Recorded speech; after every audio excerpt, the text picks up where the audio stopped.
మీ వ్యాపార ప్రకటనల కోసం ఈ నంబర్ను సంప్రదించండి. Hi viewers, welcome to our channel. ప్రస్తుతం మనతో పాటు senior journalist Damoh Bala sir వారితో మాట్లాడదాం. నమస్కారం సార్. నమస్తే సార్, వరుణ్ తేజ్ గారి ఆపరేషన్ వాలంటైన్ మూవీ మరి ఇవాళ ప్రేక్షకుల ముందుకు వచ్చింది సార్. మరి మూవీ ఎలా ఉంది, మీ రివ్యూ ఏంటి సార్ దీనిపైన? ఆపరేషన్ వాలంటైన్ వరుణ్ తేజ్ ఇప్పటివరకు కెరీర్లోనే బిగ్ బడ్జెట్ సినిమా అని చెప్పొచ్చు. దాదాపు 42 కోట్లు అని చెప్తున్నారు. సో ఈ సినిమా ఎలా ఉంది అనేది చూద్దాం. దీని హీరో వరుణ్ తేజ్, మానుషి చిల్లర్ హీరోయిన్, తర్వాత నవదీప్ ఉన్నాడు, మీర్ సర్వర్ ఉన్నాడు, మహాన్ శర్మ ఉన్నాడు, ప్రతాప్ ఫిగర్ ఆయన వీళ్ళ బాస్గా ఉంటాడు, కమాండర్ ఇన్ చీఫ్ అన్నమాట. సో వీళ్ళు కాస్టింగ్. ఇక డైరెక్షన్ వచ్చేసరికి శక్తి ప్రతాప్ సింగ్ హుడా, తర్వాత సోనీ పిక్చర్స్ ప్రొడ్యూసరు, మిక్కీ జే మేయర్ మ్యూజిక్, తర్వాత హరికే వేదాంతం కెమెరా, సాయి మాధవ్ బొర్రా మాటలు. ఇక సినిమా బేసిక్గా ఆల్రెడీ జనాలకి ట్రైలర్ చూస్తేనే తెలిసింది. ఇది బేసిక్గా పుల్వామా దాడి బేస్ చేసుకొని తీసిన సినిమా. మనకి 2019 ఫిబ్రవరి 14లో పుల్వామా దాడి జరిగింది. సో దానికి అంటే కాశ్మీర్లో మన భూభాగం మీద పాకిస్తానీ వాళ్ళు దాడి చేశారు. సో అందులో 40 మంది సైనికులు చనిపోయారు, భారతీయ సైనికులు. అంటే మన భారతీయ సైనిక స్థావరం మీద ఇది దాడి జరిగింది, వీళ్ళు చనిపోయారు.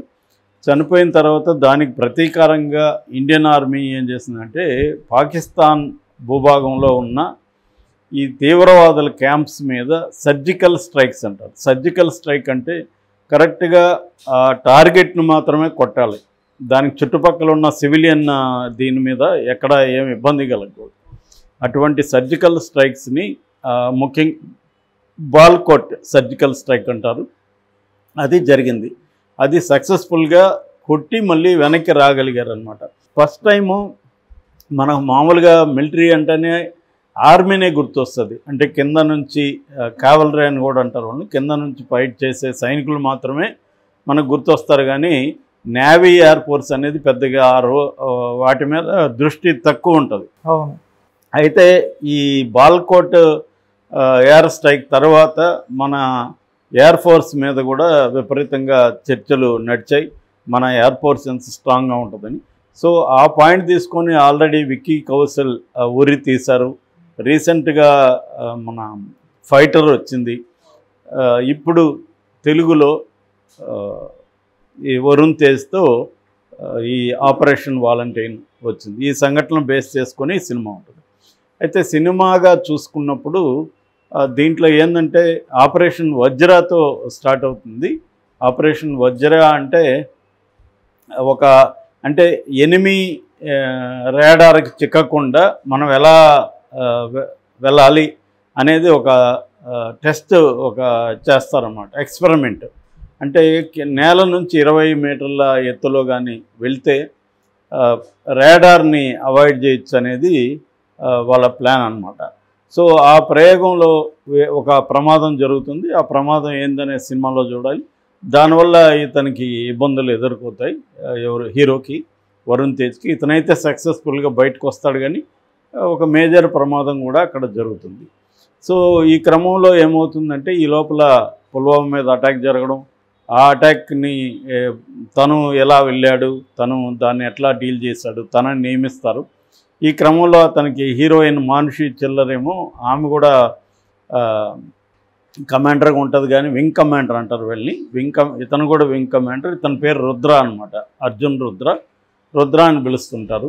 సో ఈ రుద్ర ఎలా చేశాడు, ఈ అమ్మాయికి ఇతనికి మధ్య లవ్ ఎలా ఉంటుంది, దాని తర్వాత ఈమె రాడార్ పనిచేస్తుంటుంది, అంటే గైడ్ చేస్తూ ఉంటుంది ఇతన్ని. సో ఇతన్ని ఒక నేచర్ ఏంటంటే కమ్ వాట్ మే అనే నేచరు, అంటే ఏదైనా రాని చూసుకుందాం అనే నేచర్లో ఉంటుంది. దానివల్ల ఒక్కొక్కసారి ఇబ్బందులు కూడా ఎదురవుతుంటాయి, ఒక దుందుడుకు నేచరు. బట్ దానివల్ల అడ్వాంటేజెస్ కూడా ఉంటాయి. ఇలాంటి వాళ్ళని కంట్రోల్ చేయడం వాళ్ళ కమాండర్ ఇన్ చీఫ్కి కూడా కష్టమవుతుంది. అతనేమో ప్రతిదాన్ని ఆగండి అన్నట్టుగా ఉంటుంది, వారిస్తూ ఉంటాడు. ఇతనేమో దూకుడుగా ఉంటాడు. అలాంటి ఒక కాంట్రాస్ట్ ఉంటుంది. సో ఈ అమ్మాయికి ఇతని పట్ల ప్రేమ ఉంటుంది, కానీ కమాండింగ్ ఇక్కడ రాడార్లో చేయాల్సి ఉంటుంది.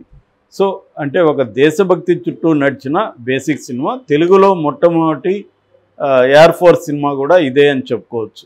అంటే మనకు వరుణ్ తేజ్ అనేక ప్రయోగాలు చేస్తుంటాడు కానీ సక్సెస్ఫుల్ కాలేదు. బట్ దీంట్లో కూడా ఒక ప్రయోగమే అని చెప్పాలి. తెలుగులో ఎయిర్ ఫోర్స్ మీద మనకు హాలీవుడ్లో టాప్ గన్, ఫైటరు అలాంటి సినిమాలు చాలా వచ్చాయి.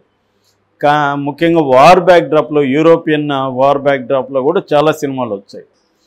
బట్ తెలుగులో అనేవి ఆల్మోస్ట్ లేదు. ఎందుకంటే ఇది స్కైలో చేసినట్టు ఉండాలి, అందువల్ల విఎఫ్ఎక్స్ ఎక్కువ అవుతుంది, ఖర్చు ఎక్కువ అవుతుంది, బడ్జెట్. నిజానికి ఇది హిందీలో తెలుగులో తీశారు. దీనికి విఎఫ్ఎక్స్ మాత్రం 5 కోట్లు బడ్జెట్ పెట్టామని చెప్తున్నారు. ఆ మేరకు చూసుకున్నప్పుడు 5 కోట్ల కంటే బెటర్గా అయితే ఉన్నాయి కానీ గొప్పగా అయితే విఎఫ్ఎక్స్ లేవు. ఎందుకంటే మొన్ననే ఫైటర్ వచ్చింది, అది బడ్జెట్ ఎక్కువ, అది బాగా చేశారు దాంట్లో. సో దాంతో పోలిస్తే ఇది లేదు. అయితే లేనప్పుడు ఏం చేయాలంటే ఎమోషన్ల మీద వర్క్ చేయాలి ఎక్కువగా, కానీ అది లోపించింది దీంట్లో ఈ కథలో. అంటే వీళ్ళిద్దరి మధ్య లవ్ ట్రాక్ కూడా చప్పగా ఉంది, అట్లాగే ఒక ఎమోషనల్ డ్రామా కూడా లేదు. ముఖ్యంగా ఫస్ట్ హాఫ్లో ఇతను ఎస్టాబ్లిష్మెంట్లకే ఎక్కువ టైం తీసుకున్నాడు, అది తగ్గించుండాలి. అంటే దీని ఏంటంటే ఒక సీరియస్ కథగా చెప్పుంటే ఇన్వాల్వ్ అయ్యేదానికి స్కోప్ ఉంటుంది. ఇతన్ని ఎలివేట్ చేయడానికి ఎక్కువ స్క్రీన్ టైం ఖర్చు పెట్టేశాడు. స్క్రీన్లో కూడా వీళ్ళిద్దరే ఎక్కువ కనిపిస్తూ ఉంటారు, హీరో హీరోయిన్ మనకి ఎక్కువ సేపు స్క్రీన్ టైం కూడా ఉందన్నమాట. అంటే ఒక ఎమోషనల్ కాన్ఫ్లిక్ట్ కానీ ఎమోషనల్ డ్రామా కానీ మిస్ అయింది. ముఖ్యంగా ఫస్ట్ హాఫ్ అంతా కూడా సోగా వెళ్తుంది. సెకండ్ హాఫ్లో కొన్ని సీన్లు బిగినింగ్లో అంతా చాలా బాగుంటుంది. ఆ తర్వాత బిగినింగ్లో మెయిన్ స్టోరీ అయిపోయినాక ఎక్స్టెండ్ చేశారు, ఆ ఎక్స్టెన్షన్ అంత గొప్పగా లేదు.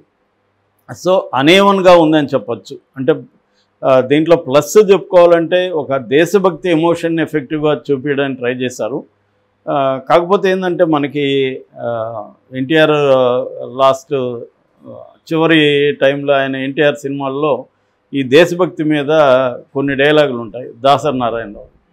అంటే నేను అక్కడ చంపినప్పుడు సర్దార్ పాపరాయుడు అనుకుంటా కోర్టులో, అక్కడ 100 మందిని చంపితేమో నాకు శౌర్య వీరచక్ర ఇచ్చారు, ఇప్పుడు ఇక్కడ చంపితేమో ఉరిశిక్ష అంటున్నారని అడిగితే అది శత్రువులు అంటే ఎవరికి శత్రువులు? మనకి వాళ్ళు శత్రువులు అయితే వాళ్ళకి మనం శత్రువులు కదా, మనం అది దేశభక్తి అయితే వాళ్ళకి అది దేశభక్తి కదా అనే డైలాగులు ఉంటాయి.